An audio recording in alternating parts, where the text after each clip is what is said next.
پسرم عزیزم. بله مامان. برو این دوستا بشقاب بذار سر میز، الان مهمونا میرسن. زشته. باشه. اون چیه؟ بشقابه که گفتی؟ گفتم 2 3 تا، چرا 2 تا میبری؟ خودت گفتی 2 3 تا، من 2 تا برداشتم. خب اومدیم و 3 تا بودم، اون یکی رو غذا بریزم کف دستش بخوره. خب میگفتی 3 تا. داد زدی سر من؟ نه مامان غلط بکنم چه خب دادی؟ پس از این بعد بهت گفتم 2 3 تا، 3 تا بردار. برو یکی دیگه بردار. باشه یکی دیگه میذارم. بردم مامان. خب حالا برو این 3 4 تا پیازم بیار. باشه. این میز 4 تا منظورش همون 4 تاست. بفرمایید. 4 تا پیاز؟ 3 نفرن کلا 4 تا پیاز بخورن؟ مامان سر بشقابا گفتی 2 3 تا دست پایین گرفتم 2 تا بردم ناراحت شدی.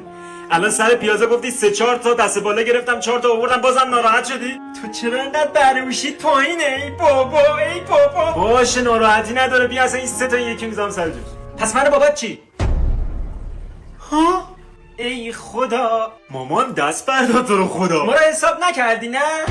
دیگه ما پدر مادر شما نیستیم نه؟ ای خدا. باشه پس من این 3 تا رو گذاشتم. میرم 2 تا دیگه بیارم. باشه برو 2 3 تا دیگه بیار. بیا مامان، یکی که از قبل تو دستم بود، یکی دیگه هم اضافه کردم. ای بابا.